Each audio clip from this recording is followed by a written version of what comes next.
Submit की थी ना माइक्रोसॉफ्ट टीम में, यह सबमिटेड इन माइक्रोसॉफ्ट टीम। हाँ जी सर। हाँ, वो आपको पता ही है, यू नो बेटर कि हाउ टू सबमिट इट, और उसमें प्रोटेक्टेड भी रहती है। तो देर आर 4 क्वेश्चंस उसमें है। मैंने अभी आपका इंडिविजुअल व्हाट्सएप पे भी भेजे अभी, ठीक है ना। तो you submit it by 25th, ठीक है ना, बाय 25th तक कर देना। फिर आगे पता नहीं अभी आपका क्या शेड्यूल रहता है, अभी तक कोई पता नहीं चल रहा है। तो आप में ये रीअपियर किस किस का है, एक हिना का है और किसका है, अंजलि का। Yes sir. इसका प्रीति का क्लियर है, Preeti and Priyanka. Yes sir. अच्छा, तो कब है ये हिना आपका, किस में है, कौन से सब्जेक्ट में है आपका। मैथ्स। हाँ, मैथ में। हाँ जी। कब है वो, कौन सी डेट को है। 15 सर। अच्छा अच्छा, 15 दिसंबर है ना। और का किस,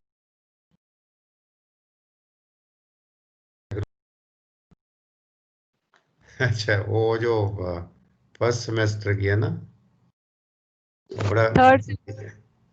थर्ड, अच्छा थर्ड की। अच्छा अच्छा अच्छा, हाँ, तो उसमें क्या रह, अच्छा आपका रह गया था उसमें। तो अभी देख लेना उसको, दैट इज नॉट, वो क्या है उसका, खरीफ क्रॉप के बारे में है, किसमें है वो, खरीफ क्रॉप रबी। प्रोडक्शन है, रबी का। हाँ, रबी रबी क्रॉप्स का, खरीफ क्रॉप्स का। खरीफ का होगा ना, थर्ड में, अच्छा खरीफ का था। हाँ, तो उसमें देख लेना, दैट इज नॉट, यही है जो भी हम कर रहे हैं, ये आपका जो प्रैक्टिकल है क्रॉप प्रोडक्शन का, ये भी खरीफ क्रॉप्स पे ही है ना, पर्टिकुलरली राइस ट्रांसप्लांटिंग और ये जो है सब सोइंग वगैरह, sorry crop planning, multiple cropping, ये ठीक है ना। तो उसमें पुराना भी देख लेना ना, आपका जो पुराना जो पेपर रहता है ना, कई बार वही रिपीट हो जाता है। एग्रोनॉमी में आनी तो नहीं चाहिए, पता नहीं मैं क्या, कई बार हो जाता है ये, कई बार पेपर। तो अभी भी ये आपका होगा तो ये ऑनलाइन ही, सॉरी ऑफलाइन होगा, ऑफलाइन है ना ये। चॉइस ऑफ सेंटर आपने भेज दिया जो है भाई, कब तक भेजना, 20 नवंबर तक। भेज दिया सर। अच्छा, चलो ठीक है, वो तो लेट अस होप कि आपका वो क्लियर हो जाए, ठीक है ना। सो अभी क्या है कि वो विल डिस्कस, ये अभी आपका है तो ये प्रैक्टिकली सेशन जो है ना, दिस इज प्रैक्टिकल सेशन। और जो आपका सिलेबस है, जो agriculture marketing trade and price, वो हमने कल परसों था ना आपका शायद, ये तो वी हैव कवर्ड दिस। उसमें यही था कॉन्ट्रैक्ट फार्मिंग जो लास्ट में था, तो we have covered that. Contract farming ही था ना लास्ट में, यस सर। है ना। Yes sir. तो वो हमने काफ़ी in detail I have told you about contract farming. तो अभी भी कोई आप अभी क्या है कि नेक्स्ट क्या डिसाइडेड रहता है अभी, जो आगे का है, जो आपका है कि when your final exam will start. तो अभी इसमें क्या है कि any doubt you have regarding this, जो मैं सब्जेक्ट ले रहा था एग्रीकल्चर मार्केटिंग का, तो आप कोई भी टॉपिक मेरे को बता देना, we will mutually discuss those topics. कोई भी होगा ना तो you will also participate, I will also tell you something, जो उसमें कुछ एडिशंस हैं, ठीक है ना। तो ऐसे उसको एक क्या होगा कि आपकी एक रिवीजन हो जाएगी इसमें, you have got the sufficient time to get it revised. तो जैसे भी आप, हम स्टार्टिंग में ही स्टार्टिंग से स्टार्ट कर लेंगे, ठीक है ना, जो क्लासिफिकेशन ऑफ मार्केट से ही है, तो बड़ा इजी, नॉट ए, जो सब्जेक्ट इतना डिफिकल्ट तो नहीं है। आपको कैसे लगा कि how did you feel about this, एक तो इंटरेस्टिंग था, it was new to you, तो कोई उसमें आई डोंट फील कि there was any difficulty in understanding this subject. ठीक है ना, दिस वेरी जनरल जो आप मार्केट में देखते हैं। कैसे आपको, कैसे how did you feel about it, कैसे लगा आपको? कोई मुश्किल था जहाँ इजी था, जहाँ एवरेज था? कोई ज्यादा? जी है, जनरली है कुछ। हाँ जनरल है ना, कोई इतना नहीं है कुछ भी, लेकिन एक फॉर्म में रहता है कि थोड़ी सी नई चीज़ें देखने को मिलती हैं। जैसे इसमें वही था कि what are the functionaries in agriculture marketing. तो मेरा ये है कि मैं, चलो इस बार तो आपका ये सीज़न निकल गया है एग्रीकल्चर, सॉरी ये मार्केटिंग का जो था। अभी जैसे राइस की प्रोक्योरमेंट हो रही थी, तो आप कभी ऐसे ही आप बेशक अपने पेरेंट्स को लेके कभी उनको कहना कि ये जैसे आगे वीट का भी सोइंग है, तो वीट की जब ये मार्केटिंग होगी, ठीक है ना, एक तो ये इसके साथ रिलेटेड है कि आपका ये जो एग्रीकल्चर जो ऑर्डिनेंस नया आया है, ठीक है ना, इसके बारे में अभी भी कोई देयर इज नो डिसीजन। क्योंकि आप देख ही रहे हो ना, अभी पंजाब गवर्नमेंट ने काफ़ी सेंट्रल गवर्नमेंट को, मतलब जो है उसको बोला है कि आप कोई इसमें अमेंडमेंट्स करो, जहाँ इसमें कुछ चेंजेस करो, जहाँ इसको विड्रॉ करो। लेकिन जो सेंट्रल गवर्नमेंट है is not taking back this जो ऑर्डिनेंस हैं तीन, ठीक है ना। और फार्मर भी इसमें काफ़ी प्रोटेस्ट कर रहे हैं। अभी आपने देखा होगा, कल मैं भी टीवी में देख रहा था कि 26 ऑफ नवंबर, 26 नवंबर को वो दिल्ली जा रहे हैं, दिल्ली का घेराव करने जा रहे हैं, ठीक है ना। तो मतलब पंजाब जो सेंट्रल गवर्नमेंट है वो इसको मान नहीं रही कि ये इसमें कोई गलत नहीं है, ठीक है। तो मैंने आपको कहा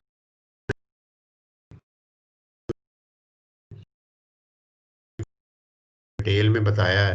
तभी अगर फिर भी आपको कभी कुछ पूछना हो ना, तो आप जरूर इसमें पूछ लिया करो कि नई चीज़ है क्या है इसमें, क्योंकि आपके साथ रिलेटेड है ना, इसलिए मैं ये कह रहा हूँ कि this is related to your agriculture marketing, ठीक है ना। ये एग्रीकल्चर मार्केटिंग जो हमारा एक सिस्टम है कि मंडियाँ लगती हैं, मंडी में मिडल मैन होते हैं, कमीशन एजेंट्स होते हैं, यही था ना जो फंक्शनरीज हैं आपके।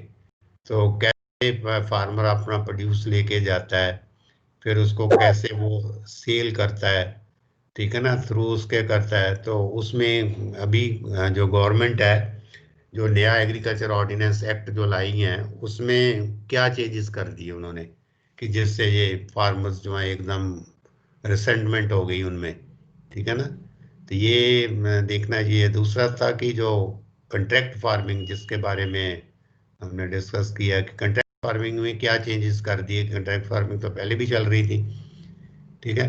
और जो तीसरा जो एसेंशियल गुड्स एक्ट है, उसमें क्या चेंज किया कि फार्मर्स को वो अफेक्टेड नहीं है, वो कंज्यूमर्स जो आम जैसे लोग हैं उनको अफेक्टेड है। तो ये जो है ना थोड़ा सा आप इसमें नेक्स्ट टाइम जैसे ये रहेगा, अभी वीट की जैसे हार्वेस्टिंग होगी अप्रैल मई में, फिर उसकी मार्केटिंग होगी, तो आप मतलब जरूर नियर बाई जो भी कोई मंडी है, एक आपको आइडिया मिलता है। ये नहीं है कि जैसे आपके एफसीआई का भी था इसमें कि what is FCI, what is warehousing corporation, और एग्रीकल्चर मार्केटिंग ये जो होती है कमेटी, ठीक है ना, जो ये पंजाब गवर्नमेंट जो परचेज करती है इसको, तो वो कौन सा डिपार्टमेंट है, उनके साथ आपकी एक्वेंटेंस हो जाती है, क्योंकि अल्टीमेटली आपकी एम्प्लॉयमेंट इन सब में है। एग्रीकल्चर मार्केटिंग में है, एफसीआई में है, वेयर हाउसिंग में है। तो ये एक आपको आइडिया हो जाता है कि how these agencies are functioning, ठीक है ना, एफसीआई कैसे काम कर रही है। ये जैसे मैंने बताया था आपको कि अल्टीमेटली ये जितना भी परचेज होती है ये वीट और राइस की, ये एफसीआई ही परचेज कर रही होती है on the behalf of FCI. बाकी जो एजेंसीज हैं वो परचेज करती हैं, फिर ये एफसीआई को चले जाता है। जैसे एफसीआई का अपने जो फंक्शन था, वो एफसीआई का मेन फंक्शन है procurement and distribution. Procurement means है कि पहले उसके पास वो इकट्ठा करती है फिर डिस्ट्रीब्यूट करती है, ठीक है ना। आ रही मेरी आवाज? कुछ बैड क्या हो गई है? तो फिर उसको वो देन इट डिस्ट्रीब्यूट, ये आपका जो फिर मार्केट में जितना भी व्हीट एंड राइस जो आती है, और एक ये, और दूसरा ये है कि मैं जो आपको कोई पूछ भी ले, तो ये जो राइस रहता है, राइस में दो वैरायटीज हैं ना, एक कोर्स वैरायटी है, एक बासमती है, जो बासमती आप घर में खाते हो। तो ये बासमती की परचेज जो गवर्नमेंट मंडीज हैं उसमें नहीं होती, ठीक है ना। आप मेरी समझ रहे हैं ना, आवाज ये आ रही है आपको? Yes sir. कि ये जो बासमती होती है ना, का ये दिस वेरी इंपॉर्टेंट, मतलब कईयों को नहीं पता इस चीज़ के बारे में। जो बासमती जो फार्मर है वो जो आपने वहाँ लेके जाता है, नहीं लेके जाता अपने उसमें मार्केट, जो ये मंडी लगती है, ठीक है ना, एग्रीकल्चर मार्केट जो लगती है आपके नियर बाई एरिया में कहीं भी, तो मतलब ये गवर्नमेंट डजंट परचेज इट, ठीक है ना। गवर्नमेंट जो एमएसपी फिक्स करती है, मिनिमम सपोर्ट प्राइस, वो कोर्स ग्रेन्स हैं, जिसको चोना चोना बोलते हैं, ठीक है ना। बासमती और चोना में बड़ा फर्क है। चोना तो वो कोर्स ग्रेन्स हैं, वो आप खाते ही नहीं है, बहुत कम लोग उसको खाते होंगे, ये बिहार के लोग, ये लोग खाते हैं। तो बासमती जो ना, डायरेक्ट जो मिलर्स होते हैं, राइस मिलर्स, राइस मिलर्स जो मतलब ये राइस लेके उसकी हस्क अलग करते हैं, और फिर उसका बासमती का जो चावल है वो निकाल के, तो वो मंडी में जो आपने सॉरी मार्केट में वो बेचते हैं, ठीक है ना, वहाँ से। तो the government doesn't purchase it. तो जो आपका एमएसपी का रेट लिखा होता है, जो एमएसपी का, वो कोर्स ग्रेन्स का है। तो ये भी पता होना चाहिए, और ये इसको एफसीआई डजंट परचेज इट, ठीक है ना। ये डायरेक्ट जो मिलर्स हैं वो एक्सपोर्ट करते हैं, ठीक है ना, लेके जो राइस है उसका हस्क निकाल के, और फिर जो उसके ग्रेन्स हैं उसको एक्सपोर्ट करते हैं। ये चीज़ें जो थोड़ी सी है ना रिलेटेड इसके साथ, एग्रीकल्चर मार्केटिंग के साथ, ये सब आपको पता होना चाहिए कि क्या स्ट्रक्चर रहता है, कैसे how they these mandis function. तो ये था जो कई बार होता है कि जनरल सब ये चीज़ें जो है ना आपके साथ है। अभी हमें इसमें प्रैक्टिकल में आपका है एक जो प्रैक्टिकल है ना, तो अभी आपने इसको लिखना शुरू कर दिया, यू हैव जो स्टार्टेड राइटिंग दिस प्रैक्टिकल्स, आप इसमें लिखना शुरू कर लो बीच बीच में, ठीक है ना। स्टार्ट, क्योंकि मैनुअल भी आपके पास ही है, और हमने डिस्कस भी उसको काफ़ी डिटेल में किया है ये, क्योंकि हमारे पास टाइम था सफिशिएंट। तो we have discussed in details all those practicals, चाहे हमने प्रैक्टिकल कर नहीं पाए, लेकिन we have discussed in detail. और एक इसमें आपका है, अभी मैं हम देखेंगे, एक जो मैंने उस दिन कहा था कि नेक्स्ट हम प्रैक्टिकल में देखेंगे, और बाकी आगे हमारा जो वीक स्टार्ट होगा उसमें आप कोई मेरे को बता देना इन एडवांस, जैसे भी रहेगा, नहीं तो हम स्टार्टिंग से उसको स्टार्ट करेंगे, जो कोई मेन इन टॉपिक्स होंगे, ठीक है ना। कोई आपको कोई क्लैरिफिकेशन चाहिए किसी चीज़ के बारे में, या कुछ कैसा है, तो वी विल डिस्कस म्यूचुअली, ठीक है ना। उसमें ये नहीं रहेगा कि I am taking your exam, कि मैं आपको कोई चीज़ उस पॉइंट व्यू से पूछ रहा हूँ, क्योंकि एक वो रहेगा कि व्हेन वी डिस्कस म्यूचुअली, तो हम एक दूसरे से काफ़ी कुछ सीखते हैं, ठीक है ना। और मेरी यही रहती है कि ऑलवेज आई मतलब स्ट्रेस ऑन यू कि आप जो भी एक डिस्कशन होती है उसमें पार्टिसिपेट ये जरूर करो। ये जो मतलब ये जरूरी नहीं होता कि आपको वो उसके बारे में, टॉपिक के बारे में जरूरी है कि आप इट इज़ मतलब अंडरस्टूड कि you know each and everything, ऐसा कभी नहीं होता।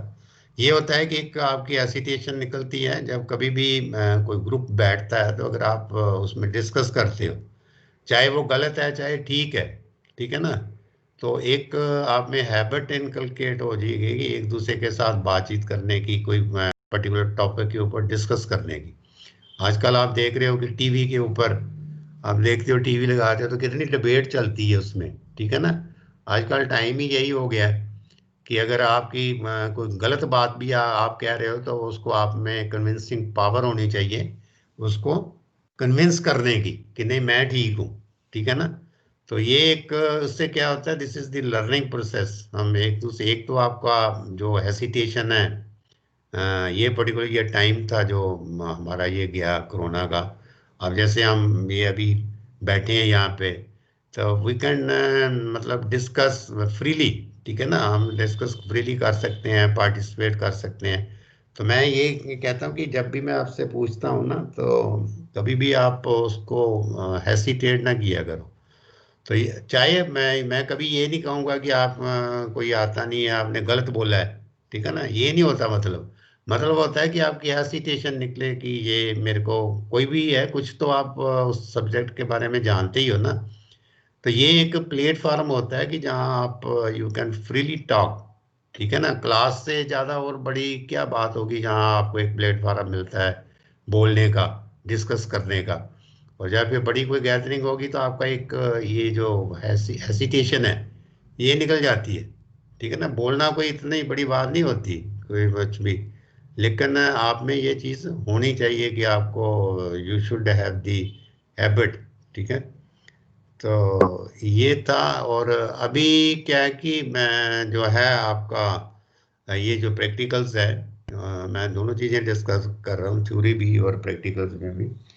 तो थ्योरी में तो हमने काफ़ी, सॉरी, थ्योरी का तो सिलेबस कवर्ड है आपका। तो प्रैक्टिकल में एक तो थे जो हमने डिस्कस नहीं किए थे, तो वो अभी दो है प्रैक्टिकल्स। हम उसको थोड़ा सा डिटेल में, एक आपका यही मार्केटिंग के ऊपर ही है, ठीक है ना, डिफरेंट चैनल्स जो है मार्केटिंग के। तो एक शायद उसका है जी आपका जो कॉस्ट ऑफ कल्टीवेशन, इसका बैलेंस शीट का।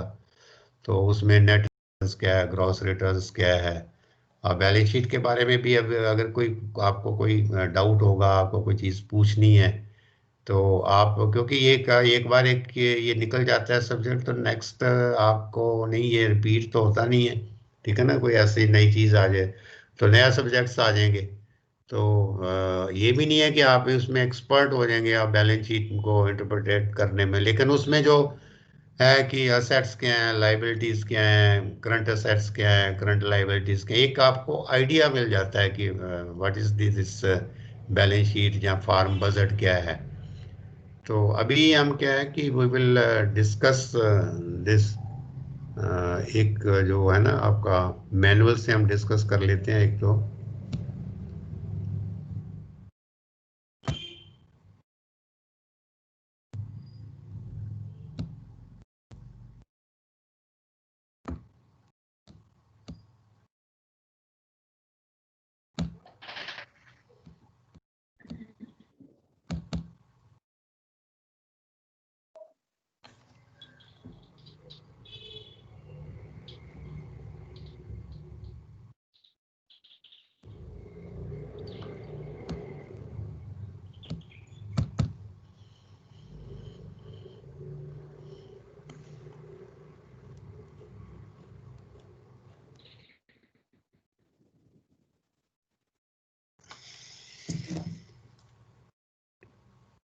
हाँ जी सर, नमस्कार।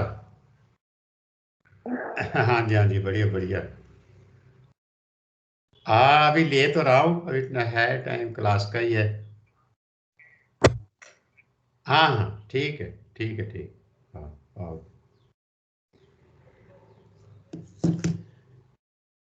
तो इसमें एक ये जो है मार्केटिंग प्रोड्यूस का, ये है ना मार्केटिंग प्रोड्यूस।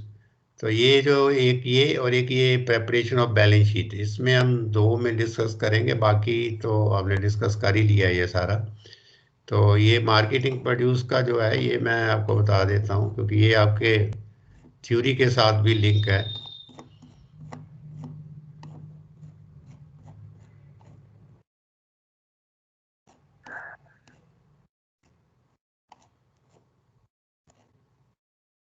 ये देखो, ये जो मार्केटिंग प्रोड्यूस है, ठीक है ना, मार्केटिंग ऑफ प्रोड्यूस, जो आप मतलब जो फार्मर है, जो अपना whatsoever he produce in the farm, उसकी मार्केटिंग, ठीक है ना। तो मार्केटिंग ऑफ प्रोड्यूस, तो इसमें जो एम दिया है, to know the marketing of produce of different crops, क्योंकि अलग रहती है। तो farmer producing agriculture produce are scattered in remote villages while consumers are in semi urban and urban areas. मतलब कि फार्मर्स जो प्रोड्यूस करता है एग्रीकल्चर अपना कोई भी चीज, तो they are scattered in remote villages, मतलब मींस कि मतलब आप देखो पंजाब के ही है जैसे गांव हैं, तो गांव बड़े इंटीरियर में है, बहुत से गांव, अगर आप इधर फरीदकोट, फिरोजपुर, जहाँ यहाँ ही देख लो, आप पठानकोट का ही देख लो, आपका ही एरिया देख लो, जैसे ये जो धार में रहते हैं, तो बड़े रिमोट में है। व्हाट्स एवर दे प्रोड्यूस, दे मतलब produce in the remote area. लेकिन जो कंज्यूमर है, जिसके पास चीज लेके जानी है, जिस मतलब अल्टीमेटली जिसने कंज्यूम करना है, तो वो तो सेमी अर्बन और अर्बन एरियाज में है। तो this produce has to reach consumers for its final use and consumption. ठीक है ना, यही हमने पढ़ा था कि अल्टीमेटली प्रोड्यूस जो है कंज्यूमर के पास जाता है, यही मार्केटिंग है ना। मार्केटिंग का मतलब ही यही है कि वह जो फार्मर का प्रोड्यूस है वो कंज्यूमर तक जाए, कंजम्पशन जहाँ हो। तो there are different agencies and functions through which the produce passes and reaches the consumer, these marketing channels can be defined as intermediaries. ठीक है ना, एक मार्केट चैनल के थ्रू ही जाएगा ना कंज्यूमर के पास कोई भी जो उसका प्रोड्यूस है, can be defined as the intermediaries through which agriculture produce is moved from producer level to the consumer level. तो ये एक चैनल के थ्रू जाएगा, डायरेक्ट तो नहीं जाएगा कि मार्केट जो अपना फार्मर वो डायरेक्ट कंज्यूमर को दे देगा जाके। ठीक है ना, you are understanding this thing ना, कि ये डायरेक्ट तो वो जो फार्मर है वो डायरेक्ट उसको कंज्यूमर को नहीं दे देता, थ्रू चैनल ही जाता है। कोई भी चीज़ वो उसको हैंड ओवर करेगा, आगे वो जो है कंज्यूमर वहाँ से परचेज करेगा। तो factor affecting channels, there are several channels of distribution depending upon types of produce or commodity. Each commodity group has slightly different channels. The factors are perishable nature of produce, that is fruits, vegetables, flour, milk, etc. ठीक है ना, ये मतलब ये देखो ये कह रहा है कि there are several channels of distribution depending upon type of produce or commodity. अब टाइप ऑफ प्रोड्यूस, जैसे ये पेरिशेबल नेचर फ्रूट्स है, इसके जो चैनल्स हैं वो अलग होंगे, और जो दूसरी जो नॉन पेरिशेबल है उसका चैनल अलग होगा। तो perishable nature of produce, bulk and weight, cotton, fodders, bulky but light in weight, storage facilities, weak और स्ट्रॉन्ग मार्केटिंग एजेंसी, फिर distance between producer and consumer, whether local market और distance market, standardisation and grading problem. Next is types of market channels. अब हर एक अलग अलग होगा। Some of the typical market channels for different products groups are, जैसे अभी rice का ले रहे हैं, ठीक है ना, और जैसे फार्मर ने राइस प्रोड्यूस किया, जो अभी मैं डिस्कस कर रहा था, तो राइस प्रोड्यूस किया, अब उसके अलग अलग चैनल जो है। फर्स्ट तो ये है कि ये प्रोड्यूसर है, प्रोड्यूसर मीन्स फार्मर, ये फार्मर है ना। फार्मर किसको दे देगा सीधा, जैसे मैंने कहा बासमती है, बासमती जो सीधी मिलर, मिलर होता है जो अपना ये जो राइस मिल्स होती है ना, जैसे जैसे आपने राइस का देखा तो राइस के ऊपर से हस्क निकाल देते हैं, जैसे मैं ऊपर से हस्क निकाल देता तो फिर उसमें से चावल निकलता है। तो मतलब प्रोड्यूसर डायरेक्ट किसको दे देगा, मिलर को। ठीक है, और मिलर जो आगे कंज्यूमर को दे देगा। ठीक है ना, तो ये विलेज लेवल पे है, ये विलेज लेवल पे ये सीधा ही हो जाएगा कि प्रोड्यूसर मिलर आया, मिलर ने प्रोड्यूसर से ले लिया और कंज्यूमर के पास चले गया। फिर जहाँ क्या होगा कि प्रोड्यूसर किसको देगा, मिलर को। ठीक है, प्रोड्यूसर ने मिलर को दे दिया, और मिलर जो है आगे जो दुकानदार, मिलर जो है जो ये इंडस्ट्रियलिस्ट है, जिस जो राइस मिलर वाला है, वो आगे रिटेल में दे देगा, जैसे मार्केट में दे देगा। तो मार्केट से फिर जो है कंज्यूमर ले लेगा। जनरली हम यही कर रहे हैं ना, प्रोड्यूसर मिलर को देता है, मिलर फिर रिटेलर को देता है, रिटेलर से फिर कंज्यूमर में आ जाता है। और फिर यह क्या होगा, एक चैनल ये है कि प्रोड्यूसर होलसेलर को दे देता है, जो मतलब रिटेलर को नहीं देगा, प्रोड्यूसर जो है होलसेलर, जो बड़े व्यापारी होते हैं। तो फिर वो जो पहले उसने सारा माल जो अपना होलसेलर को दे दिया, मिलर नहीं आया बीच में। ये देखो आप देख रहे हो ना, आप अंडरस्टैंड कर रहे हो ना इस बात को। Yes sir. हाँ, ये देखो, ये प्रोड्यूसर जो है फार्मर है, उससे माल जो है होलसेलर ने ले लिया, व्यापारी ने, बड़े ने, और फिर उसने मिलर को दिया। ठीक है ना, क्योंकि उसने बीच में से अपना प्रॉफिट कमा लिया और मिलर को दे दिया, फिर मिलर ने रिटेलर को दिया, ये ऊपर वाला ही आ गया, फिर वो कंज्यूमर के पास आ गया। ठीक है, एक तो ये हो गया। फिर देखो ये देखो, प्रोड्यूसर प्रोड्यूसर ने जो बात, प्रोड्यूसर तो पहले ही फर्स्ट पॉइंट पे रहेगा ना, प्रोड्यूसर ने फिर मिलर को दिया, मिलर कम होलसेलर, ठीक है ना, वो होलसेलर का भी काम करता है मिलर और उसका भी, फिर उसने रिटेलर को दिया, फिर कंज्यूमर को दे दिया। फिर ये आ जाता है कि प्रोड्यूसर ने किसको दे दिया, विलेज मर्चेंट। अब गांव में भी व्यापारी होते हैं जो कहते हैं लो मेरे को आप माल दे दो, मैं आगे इसको बेच लूंगा। तो प्रोड्यूसर ने विलेज मर्चेंट को ही दे दिया, गांव का ही कोई व्यापारी है उसको दे दिया, उसने मिलर को दे दिया, उसने फिर ये मंडी में जो सॉरी मार्केट में दे दिया, फिर वो कंज्यूमर के पास आ गया। अब ये देखो यहाँ पे जो है ये वाला जो चैनल है, ये जनरली कोर्स ग्रेन में चल रहा है, जिसके बारे में मैं कह रहा था, प्रोड्यूसर ने गवर्नमेंट प्रोक्योरमेंट को दे दिया। अब ये जो मंडियां लगती हैं उसमें यही है कि फार्मर जो है वो गवर्नमेंट प्रोक्योरमेंट को दे देता है, और गवर्नमेंट प्रोक्योरमेंट करके आगे मिलर को दे देती है, मिलर फिर रिटेलर को देता है, फिर रिटेलर से कंज्यूमर को चले जाता है। तो ये राइस में ये वाला जो चैनल्स है, ये डिफरेंट चैनल्स है। ये जितने भी आप देख रहे हो कि ये 1 चैनल, 2 चैनल, 3 चैनल, 4 चैनल, ये सारे चैनल मार्केटिंग के हैं, ठीक है ना, from the producer to the consumer, ये सारे चैनल्स हैं। कल को अगर आपको कोई somebody ask you कि what are the different channels for different produce, ठीक है ना, तो चैनल होता क्या है एक्चुअल में, चैनल यही है कि एक रास्ता है जिससे प्रोड्यूसर से कंज्यूमर तक कोई चीज पहुंचती है, that is the channel. Media है, वाया है, सिस्टम है, तो ये है।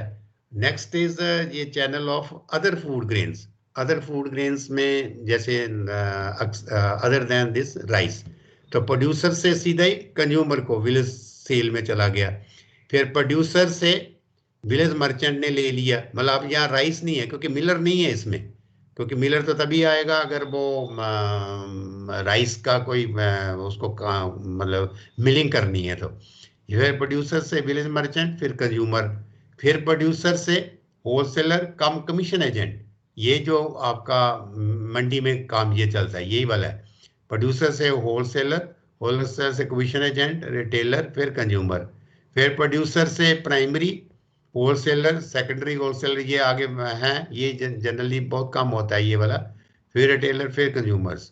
और फिर ये देखो ये जो है प्रोड्यूसर से प्राइमरी, होलसेलर, फिर मिलर, फिर कंज्यूमर, कंज्यूमर में बेकर, ये मतलब प्रोसेसिंग का है। ये एक जब कोई प्रोसेसिंग करता है तो प्रोड्यूसर पहले प्राइमरी होलसेलर को दे देता है, होलसेलर आगे मिलर को दे देता है, और फिर ये इसकी प्रोसेसिंग करता है जो कंज्यूमर्स है। कंज्यूमर मतलब जैसे आपकी जो बेकिंग वाली जो है ये फर्म्स, तो वो बेकिंग का जो काम करती हैं, तो वो बीच में ये एक ये वाला चैनल आ जाता है। फिर ये जो है प्रोड्यूसर, ये ऊपर वाला ही है सीधा ही गवर्नमेंट, ये वाला ही जैसे ये था, प्रोड्यूसर से गवर्नमेंट प्रोक्योरमेंट, फिर रिटेलर, और फिर कंज्यूमर, फिर ये प्रोड्यूसर से गवर्नमेंट, फिर मिलर, फिर रिटेलर, फिर कंज्यूमर।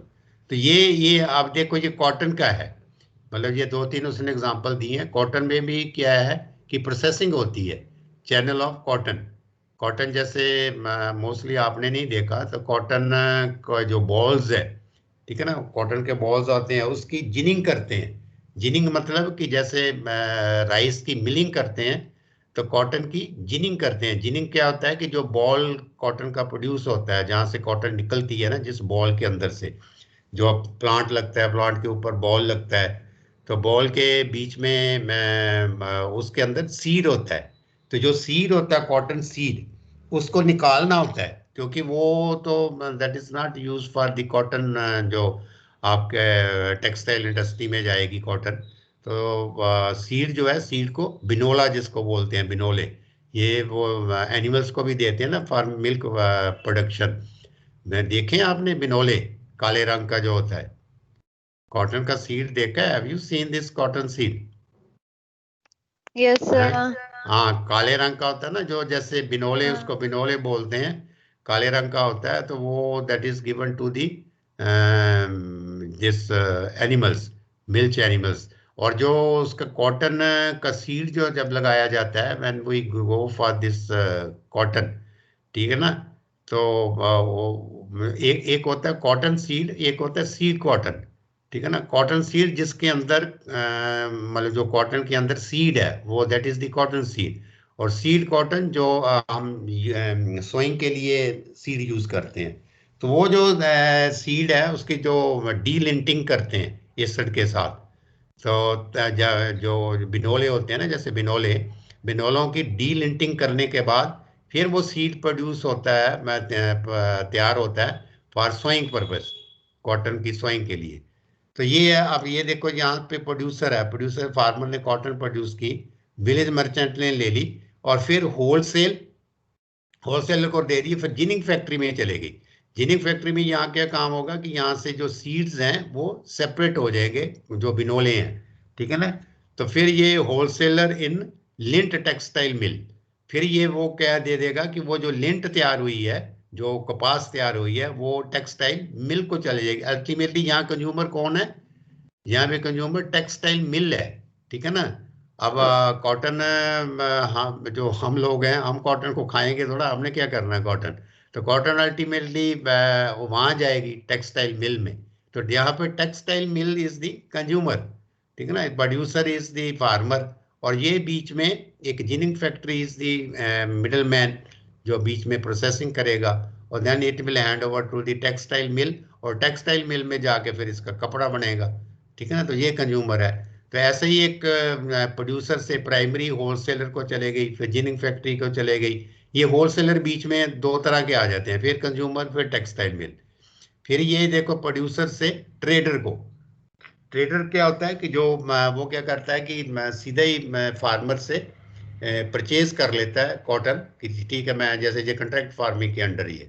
कंट्रैक्ट फार्मिंग के अंडर जैसे यही है कि प्रोड्यूसर से वो ले लेगा ट्रेडर, तो ट्रेडर आगे जिनिंग फैक्ट्री को दे देगा, ठीक है ना। जिनिंग फैक्ट्री आगे होलसेलर इन लिंट। लिंट का होता है कि जो जहाँ से वो जो कपास है, ये लिंट का मतलब यहाँ कपास है।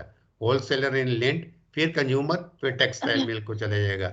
ऐसे ही ये प्रोड्यूसर जो है ये यहाँ पे गवर्नमेंट एजेंसी परचेज कर रही है। वैसे बड़ी रेयर है कि गवर्नमेंट एजेंसी डजंट परचेज। ये जो आ रहा है यहाँ पे, ये मैं घुमा रहा हूँ, ये गवर्नमेंट एजेंसी परचेसिंग।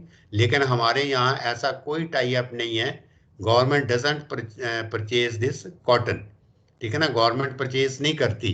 गवर्नमेंट उसका एमएसपी फिक्स करती है, मिनिमम सपोर्ट प्राइस, कि हाँ इस रेट पे आपकी जो है कॉटन जाएगी। लेकिन कॉटन जो है वो गवर्नमेंट परचेज नहीं करती, मंडी में लेके फार्मर आता है, ठीक है ना। लेकिन वहाँ पे दूसरे जो लोग हैं, प्राइवेट ट्रेडर्स है, वही है आ जाते हैं। गवर्नमेंट एजेंसी देन जिनिंग, क्योंकि गवर्नमेंट एजेंसी कोई ऐसा जो सिस्टम नहीं है कि गवर्नमेंट एजेंसी लेके फिर आगे जिनिंग फैक्ट्री को देगी या ऐसा है। तो लेकिन यहाँ एक लिंक बनाया हुआ है कि government agency can also purchase, फिर जिनिंग फैक्ट्री को चला जाएगा, फिर कंज्यूमर को। फिर ये देखो ये है प्रोड्यूसर को ट्रेडर, फिर जिनिंग फैक्ट्री, फिर होलसेल ट्रेडर, फिर कंज्यूमर, फिर नॉक्स। मतलब ये एक्चुअली ये जो बताने का मतलब है कि ये these are the different channels, और ये मार्केटिंग के चैनल हैं। फ्रॉम मार्केटिंग, सॉरी, ये प्रोड्यूसर से अल्टीमेटली कंज्यूमर तक जो है वो how does this community reach, और जो वो मीडिया है, जो सिस्टम है जिसके थ्रू वो कंज्यूमर तक जाती है, तो they are called the channels. और हर एक क्रॉप के लिए, हर एक के लिए इन्होंने जहाँ तीन मतलब अच्छी एग्जांपल दे के, तीनों का अलग अलग कम्युनिटीज है, नेचर कम्युनिटीज डिफरेंट। राइस का है तो राइस मिलिंग बीच में आती है। तो ये फूड ग्रेन्स जैसे जनरल जो दूसरे फूड ग्रेन्स हैं उसको भी उसने डिस्कस कर दिया। और देन कॉटन का है तो कॉटन का भी कर दिया, ठीक है ना। तो ये लिखा है कि the channels have great influence on marketing cost such a transport, ठीक है ना। The channels have great influence on marketing cost. इससे क्या है कि ये जो चैनल्स हैं, जितने भी चैनल्स हैं, उससे मार्केटिंग कॉस्ट बढ़ती जाती है, such a transport, commission charges etcetera, and market margin received by the intermediate. Market margin का मतलब होता है मार्केट प्रॉफिट, क्योंकि जितने भी बीच में मिडिल मैन आएंगे हर एक का अपना अपना प्रॉफिट होगा, ठीक है ना। The channels have great influence on marketing cost such as transport, commission charges etc. and market margin received by the intermediaries such as traders, commission agent, wholesalers and retailers. Finally, this decides the price to be paid by the consumer, ठीक है ना। और यही ये जितने भी ये बीच में मिडल मैन आएंगे वो सारे का सारा अफेक्ट जो है हमारे ऊपर पड़ता है, कंज्यूमर के ऊपर, तभी इसका प्राइस बढ़ता जाता है। Finally this decides the price to be paid by the consumer and share of it received by the farmer producer. That channel is considered as good as efficient, which makes the produce available to the consumer at the cheapest price. तो ये देखो, ये word बहुत line है, that channel is considered as good। ये जितने भी हमने चैनल देखे तो कहते हैं कि वो वाला चैनल सबसे बेस्ट है या एफिशिएंट है, which makes the produce, जो फार्मर का produce available to the consumer at the cheapest price, कि हमें जैसे हम सब कंज्यूमर हैं, हमें चीपेस्ट प्राइस में मिले, तो वही वाला चैनल बेस्ट है, ठीक है ना। और वो वाला चैनल जिससे हमें चीज़ महंगी मिले तो that is not good for the consumer. Also ensures the highest share to the producer, और उसमें प्रोड्यूसर को भी फायदा हो, मतलब दोनों को फायदा हो, हमें कम रेट पे मिले और प्रोड्यूसर जो है उसका हाई रेट पे माल बिके। ये समझ रहे हैं ना दोनों चीजें। तो वही वाला जो जितने भी ये चैनल्स हैं, जितने भी हमने चैनल डिस्कस किए, तो वो channel is the most useful and most efficient, where the consumer मतलब जो है उसको चीपेस्ट प्राइस मिले और जो प्रोड्यूसर है उसको अच्छा प्राइस मिले, ठीक है ना। तभी है ना, उसको अभी हो उल्टा रहा है, वो होता उल्टा है कि जो प्रोड्यूसर है उसको तो अच्छा प्राइस मिलता नहीं है। हमारे यही मार्केटिंग सिस्टम में सारी प्रॉब्लम आ रही है ना, कि जो फार्मर है उसको अच्छा प्राइस नहीं मिल रहा, और जो हम कंज्यूम कर रहे हैं हम ज़्यादा प्राइस दे रहे हैं, ठीक है ना। इसका मतलब कि हमारा जो चैनल ये सिस्टम जो है, this is not the good and efficient नहीं है, ठीक है। तो ये मैं सब आपको बताना चाहता था कि ये इसमें how does this different channels work under different communities. अब इसमें ये ऑब्जर्वेशंस बनाई हैं कि जैसे एजेंसी है, अब एजेंसी कैसे आ जाएगी, जैसे एफसीआई है, फिर है ना मार्केटिंग, स्टोरेज, प्रोसेसिंग, फिर ग्रेड स्टैंडर्ड्स, फिर एग्रीकल्चर एक्सपोर्ट, ये ऑब्जर्वेशंस हैं। ये तो आप कहाँ करोगे ये वाली जो ऑब्जर्वेशंस हैं, ठीक है ना। तो ये एक था, और नेक्स्ट बस ये कम शॉर्ट में करेंगे, ये वाला जो है ये प्रेपरेशन ऑफ बैलेंस शीट, ठीक है ना। वैसे बैलेंस शीट का हमने बड़ा डिटेल में डिस्कस किया था कि जो बैलेंस शीट होती क्या है, लेकिन इसमें थोड़ा सा इन्होंने अलग से इसको इंटरप्रेट किया है। तो यह कि to study the economics is an important component of all agriculture experiment. तो नोटबुक एंड पेन और पेंसिल ये लिखा, प्रोसीजर, कॉस्ट ऑफ कल्टीवेशन, ये बड़ी इंपॉर्टेंट चीज़ है। ये वाली जो है ना, जब आप बैलेंस शीट निकालोगे, प्रॉफिट एंड लॉस निकालोगे, तो ये मैं बार बार इस पे पढ़ा रहता कि cost of cultivation rupees per hectare, कि आपकी जो कॉस्ट प्रोड्यूस करने में, जैसे आपका राइस ही है, ठीक है ना, जैसे ये अभी ये वीट लगी है, तो वीट की जो आपकी cost of cultivation per hectare कितनी आई, ठीक है ना। यही एक मेजर है जिसके ऊपर हमें जो फार्मर है डजंट हैव द कंट्रोल, मतलब उसकी कॉस्ट ऑफ कल्टीवेशन ही बढ़ती जा रही है, ठीक है ना। क्योंकि अभी आपने देखा है कि मतलब ऑल ये जितने भी इनपुट्स है, प्राइसेस ऑफ इनपुट्स, जैसे फर्टिलाइजर है, इंसेक्टिसाइड है, सीड है, इसके प्राइसेस जो है दे आर मतलब are on the increasing side. हर साल उनका प्राइस बढ़ जाता है। इस बार तो यूरिया का आपने देखा है कि जो fertiliser urea is not available in the market, जो अभी, क्योंकि ये due to the farmers own agitation, वहाँ पे जो एनएफएल है, ठीक है ना, रात ही मैं देख रहा था बठिंडा, और ये इसका नंगल में प्लांट है एनएफएल का, तो वहाँ पे यूरिया पड़ा है, but urea not due to this goods train नहीं ना चल रही, उसकी वजह से वो आ नहीं रहा मार्केट के अंदर, और इसका जो प्राइस है इन द मार्केट हैज इंक्रीज। तो ये it will ultimately affect the cost of cultivation of the farmer, farmer की कॉस्ट ऑफ कल्टीवेशन बढ़ जाएगी, ठीक है ना। और फिर मैं ये कल के आपके न्यूज़पेपर में है कि ये जो एनएफएल है, नेशनल फीड जो फर्टिलाइजर है, ये क्या है कि ये यूरिया के साथ साथ में दूसरे भी प्रोड्यूस करती है, जैसे बायो फर्टिलाइजर जो आपने पढ़े होंगे, ठीक है ना। बायो फर्टिलाइजर कौन कौन से हैं, जैसे एजोटोबैक्टर, ठीक है, रेजोबियम, और एक फास्फोरस का भी है ये बायोलॉजिकल फर्टिलाइजर, वो भी ये दे आर आल्सो मैन्युफैक्चरिंग।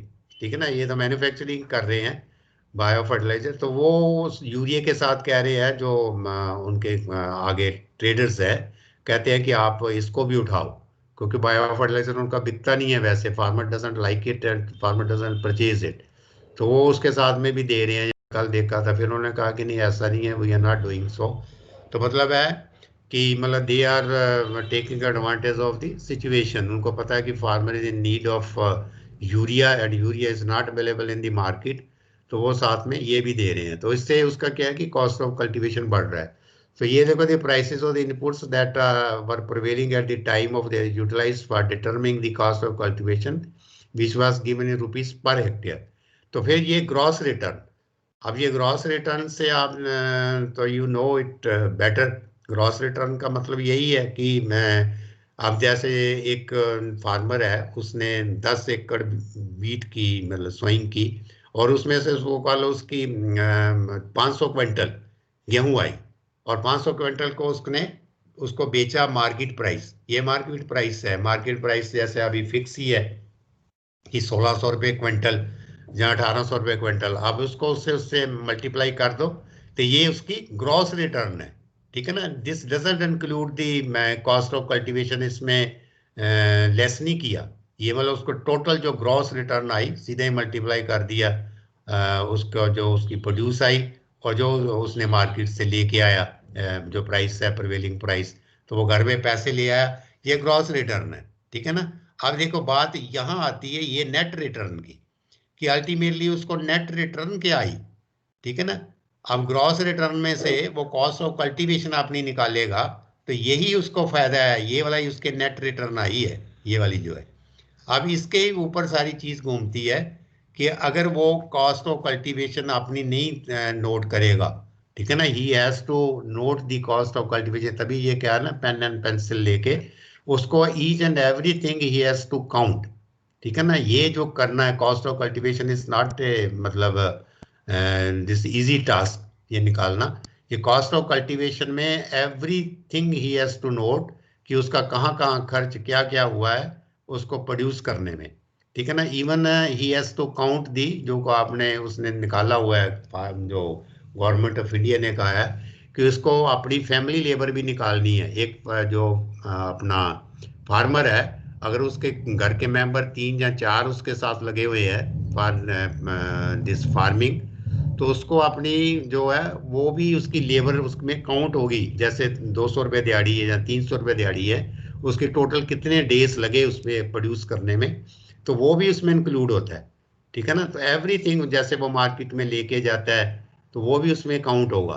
तो और दूसरा ये है कि जो आप उसकी लैंड है, ठीक है ना, जो उसकी लैंड है उसका लैंड का जो रेंट है, अगर वो सपोज कर लो कि वो कल्टीवेट नहीं करता आगे जो दे देता है, तो उसका जो रेंट है वो भी इसमें काउंट होता है कॉस्ट ऑफ कल्टीवेशन में।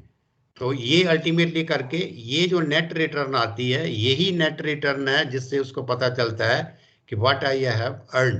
ठीक है ना, ये नेट रिटर्न। और फिर ये this is the very important, ये वाली जो रेशियो दी है, benefit cost ratio, in order to find out the economics of rice cultivation, the cost of cultivation and the gross returns of all the treatments were worked out separately, from which the net return was obtained. Dividing the net returns by cost of cultivation, we obtain the benefit cost ratio. Benefit cost का मतलब सीधा ही जो आप समझ तो रही हो इसमें, बेनिफिट कॉस्ट मतलब जो बेनिफिट और कॉस्ट की रेशियो है ये, मतलब जो उसका टोटल कॉस्ट कितना हुआ और उसको टोटल बेनिफिट क्या हुआ। अब बेनिफिट यही है नेट रिटर्न। ठीक है ना, this is the benefit net return. और इसको जब उसने डिवाइड किया कॉस्ट ऑफ कल्टीवेशन से, तो ये वाली जो कॉस्ट ऑफ कल्टीवेशन है ये उसकी रेशियो आएगी कि उसको 1 रुपया उसने लगाया तो उसने कमाया कितना। ठीक है ना, अगर उल्टा हो गया कि नेट रिटर्न उसकी नेगेटिव में चले गई, तो फिर तो उसको लॉस है ना, then he should not go for that cultivation, उसको फार्मिंग नहीं करनी चाहिए। समझ रहे ना ये मेरी बात, आर यू अंडरस्टैंडिंग, है ना, क्योंकि देखो जब उसको ये भी उसका अपना एक बिजनेस है, तो ही should not go for that particular raising of that crop, जहाँ उसको अपना देखना है कि अगर उसकी नेट रिटर्न ही नेगेटिव में चली गई, उल्टा हो गया कि जो उसकी जो ग्रॉस रिटर्न है वो मतलब 100 का लो यहाँ ही हो जाता है, उसकी ग्रॉस रिटर्न कितनी है, मतलब यहाँ 100, और कॉस्ट ऑफ कल्टीवेशन आ जाती है 110, 110 रुपये। तो उसको क्या हो गया, उसकी नेट रिटर्न तो नेगेटिव में चलेगी ना, 10 रुपये, ठीक है ना। तो जब उसकी नेगेटिव में चली गई तो यहाँ बेनिफिट कॉस्ट रेशियो भी उसकी जो है एक से कम हो जाएगी। अब मतलब 1 से ज्यादा होनी चाहिए ना, तो वो 0.78 आ जाती है, 0.65 आ जाती है। तो इट मीन्स कि doesn't have the good proposition, उसको ही should not go for that cultivation of that particular crop, जहाँ उसको जितनी भी अगर क्रॉप में लॉस हो रहा है तो ही हैज टू कंसिडर। तो फिर उसको क्या करना है, then what he has to do, कि उसको अपनी ये कॉस्ट ऑफ कल्टीवेशन जो है, यहाँ पे उसको सारा सोचना है। ये जो कॉस्ट ऑफ कल्टीवेशन है इसको उसको रिड्यूस करना है। जैसे मैं कल उनको भी बता रहा था कि ये कॉस्ट ऑफ कल्टीवेशन में जो कई चीज़ें हैं, जैसे आप वो फर्टिलाइज़र है, कई बार वो ऐसे ही मैं उसका जुडिशियल यूज़ नहीं कर रहा फर्टिलाइज़र का, तो एक्सेस क्वांटिटी में डाल रहा है, जहाँ जो अपना सीड है उसको महंगे रेट पे ले रहा है, ठीक है ना, मार्केट से। तो ये सारी चीज़ें उसको देखनी है, ही हैज़ टू मतलब do this and he has to watch this, कि उसका ये कॉस्ट ऑफ कल्टीवेशन जो है कम हो जाए। तो जितनी कॉस्ट ऑफ कल्टीवेशन कम हो, क्योंकि ये जो ग्रॉस रिटर्न है, ये ग्रॉस रिटर्न तो उसकी यील्ड पे डिपेंड करती है, ये यील्ड कितनी है, ठीक है ना। नो डाउट कि ये हैज टू प्रोड्यूस मोर पर एकड़, और दूसरा है कि मार्केट प्राइस ये फिक्स है, क्योंकि ये तो है नहीं है कि वो अपना गेहूं है अगर 1800 रुपये है तो उसको 3000 रुपये में बेच लेगा। लेकिन यहाँ इस बार जो एक्ट आया है वो इसी को ही कह रहे हैं, ये वाली चीज को, कि अगर फार्मर को कहीं अपॉर्चुनिटी मिलती है कि हमने तो रेट फिक्स किया 1800 रुपये का, अगर उसको कोई ट्रेडर मिलता है कि वो रुपया दे रहा है या 2500 रुपया दे रहा है, तो वो उसको बेच दे, ठीक है ना। वे फार्मर को एक उन्होंने फ्रीडम दी है, he can sell his produce at any. तो जहाँ यहाँ पे ही अपना वो रेट बढ़ा ले, तो जहाँ फिर यहाँ पे अपनी कॉस्ट ऑफ कल्टीवेशन कम करे, तो तभी उसको फायदा होगा ना, otherwise he will be at loss. तो ये फार्मर के पास ये अल्टरनेटिव्स हैं। अब ये यील्ड जो है, यील्ड भी वो ज़्यादा नहीं बढ़ा सकता, ठीक है ना, ये यील्ड नहीं बढ़ा सकता ज़्यादा, क्योंकि जो टेक्नोलॉजी यूज़ करनी है वो पहले उससे कर रहा है सब कुछ, लेकिन ही कैनॉट इंक्रीज इज यील्ड, ये नहीं बढ़ा सकता। लेकिन ये जो चीज़ें हैं, ठीक है ना, कॉस्ट ऑफ कल्टीवेशन और जो मार्केट प्राइस है, ये इसमें अपना वो आज अभी जो अपॉर्चुनिटी उसको जो मार्केट प्राइस में दे दी है कि he can get the better price, किसी भी मार्केट में जाके उसको बेच के ले सकता है, ठीक है। तो ये है ग्रॉस, ये था बेनिफिट कॉस्ट रेशियो। फिर ये लिखा है रिटर्न पर रुपी इन्वेस्टेड, मतलब है कि जैसे मैंने 100 रुपया मेरी कॉस्ट आई, तो मेरे को एक जो मेरा रुपया है, 1 रुपये जो मैंने खर्च किया, उस पे मेरे को रिटर्न क्या आई, 1 रुपये पे मैंने 50 पैसे कमाए, या 1 रुपये पे मैंने 25 पैसे कमाए। तो ये सीधा ही है, ये इसको उसने रिटर्न पर रुपी इन्वेस्टमेंट ग्रॉस रिटर्न को डिवाइड किया है कॉस्ट ऑफ कल्टीवेशन से, ठीक है ना। ये टोटल ग्रॉस रिटर्न को जो उसकी जो वहां पे नेट रिटर्न था, ये नेट रिटर्न था, इसको डिवाइड किया है कॉस्ट कल्टीवेशन, जहाँ सीधा ग्रॉस रिटर्न को डिवाइड किया है कॉस्ट ऑफ कल्टीवेशन से। तो उसको रिटर्न पर रुपी इन्वेस्टेड, अगर उसने 1 रुपया इन्वेस्ट किया है तो क्यों उसमें उसको क्या फायदा आया, तो ये उसको उसको पता चल जाएगा। तो ये था ये जो आपके ये बैलेंस शीट में, बाकी बैलेंस शीट तो हमने, तो ये उन्होंने क्या किया है कि ये देखो, ये उसने कैलकुलेशन कॉस्ट ऑफ कल्टीवेशन में जो लेना है, जो मैंने कहा था कि क्या क्या लेगा, तो यहाँ पे देखो जैसे हायर्ड मेल लेबर्स, अब उसके जो अगर उसने हायर की है, जहाँ उसकी अपनी फैमिली लेबर है, अब उसने 4 लोग लगाए हैं, तो इनपुट्स पर यूनिट, इनपुट्स पर हेक्टेयर, तो टोटल कॉस्ट, ठीक है ना, ये यहाँ पे टोटल कॉस्ट है। ऐसे ही हायर्ड फीमेल लेबर, फिर बुलक्स, फिर सीड, सीड जो है, जैसे ये मतलब ये इनपुट्स पर यूनिट का मतलब कि जैसे उसने 30 किलो सीड है, तो 1 किलो सीड का क्या रेट है, तो फिर उसके कितने टोटल इनपुट्स यूज हुए, फिर टोटल कॉस्ट कितनी आई। सपोज कर लो यहाँ पे जैसे सीड की उसकी कॉस्ट 60 रुपीज पर केजी है, ठीक है ना, और उसने 30 kg सीड यूज किया, तो 30 मल्टीप्लाई बाई 60, 1800। ये मतलब उसको कॉस्ट निकालनी है, ये डिफरेंट पैरामीटर्स जो आइटम्स ली हुई हैं।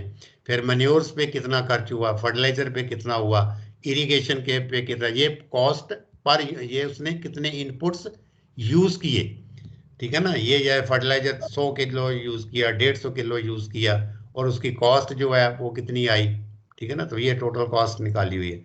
ऐसे इंसेक्टिसाइड, ये देखो फैमिली मेल लेबर, ये मैंने कहा ना फैमिली मेल लेबर भी उसको काउंट करनी है। फिर हार्वेस्टिंग एंड थ्रेशिंग पे उसमें कितना पैसा लगा, वो है टोटल कॉस्ट पर हेक्टेयर, ये उसकी आ जाएगी। तो ये था जो आपका, अब इसमें ये एग्जांपल दी है कि if gross returns and cost of cultivation of 2 hectare rice is 5,200 and rupees 2,000 respectively, calculate the benefit cost ratio, ठीक है ना। ये आप बेनिफिट कॉस्ट रेशियो ये इसको फिट करके ऊपर वाले फार्मूले में ये आप निकाल सकते हो। तो ये आप अपने जो उसमें प्रैक्टिकल करोगे ना, तो प्रैक्टिकल में ये वाली प्रॉब्लम जो जो प्रॉब्लम्स दी हुई हैं उनको ये सॉल्व कर लेना साथ में, ठीक है ना। This is also a exercise for you. और ये कंक्लूजन तो ये कुछ नहीं है इसमें, तो ये दिया हुआ है। तो ये था जो अल्टीमेटली मैंने almost all practicals I have discussed जो इसमें है। और जो बैलेंस शीट का इसमें नहीं दिया हुआ, तो बैलेंस शीट हमने अलग से डिस्कस की हुई है, ठीक है। तो ये था, दिस वाज ऑल अबाउट। अगर आपको anything you have any doubt, कुछ पूछना है या कुछ ऐसा है, तो यू आर एट लिबर्टी, ठीक है ना।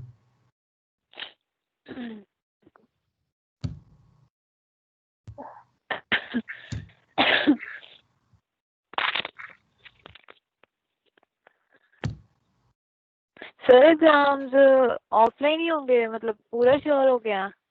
अभी तक जो लग रहा है वो तो यही लग रहा है, क्योंकि तभी आपका चॉइस ऑफ सेंटर ये सब पूछ रहे हैं ना। नहीं सर, चॉइस ऑफ सेंटर तो जो लास्ट फाइनल सेम के एचएम के बच्चों के पेपर हुए हैं ना, हाँ हाँ, उनको भी अच्छा आया था ये सर्कुलर, बट उनके ऑनलाइन ही हुए पेपर। अच्छा, बाद में फिर ऑनलाइन हो गए थे। अभी हाँ ये जी, उन्होंने तो भी मेरे फ्री को ये लगता है कि ये रीअपियर में है प्रॉब्लम। अब इसका पता नहीं क्या डिसीजन लेते हैं, रीअपियर में है प्रॉब्लम ना। तो रीअपियर का हो सकता है, मतलब जैसे ये जो अभी सिचुएशन अराइज हो रही है फिर दोबारा कोविड की, ठीक है ना। तो हो सकता है जी। उसमें वो ऑनलाइन फिर गवर्नमेंट जो है इसको ना अलाउ करे, सॉरी ऑफलाइन को government may not allow it. हाँ, और रीपीट फिर के भी दिए हैं बच्चों ने पेपर ऑनलाइन, जो पास आउट स्टूडेंट्स है ना लास्ट ईयर के, हाँ हाँ हाँ, वो तो ऑनलाइन। हाँ उन्होंने दिए हैं, हाँ ठीक है ठीक है। अब देखो फाइनली पता चल जाएगा कि but they are taking decision regarding this, जैसा भी होगा सर्कुलर में तो मैं आपको बता दूंगा। अभी संजय पंडित जी का भी फोन था मेरे को, तो मैं अभी बात करनी है। हो सकता है क्योंकि कई चीज़ें वो जो है ना मेरे जो इसमें असेस नहीं होती सर्कुलर, कई बार डायरेक्ट कॉलेज को सर्कुलर आते हैं, ठीक है ना। अगर उसमें कोई अच्छा। ऐसा नई डेवलपमेंट होगी तो आपको मैं व्हाट्सएप ग्रुप में भी डाल दूंगा। लेकिन अभी आप प्रिपेयर रहो उसी के लिए, ऑफलाइन के ओके लिए, सर। ठीक है ना। अगर होगा तो मैं आपको इमीडिएटली उसके लिए ना बता दूंगा जो भी होगा। चलो ठीक है, then all the okay best. Sir. Next week हम देखते हैं कि what strategy we have to adopt it. Okay, thank you sir. हाँ ओके, थैंक यू।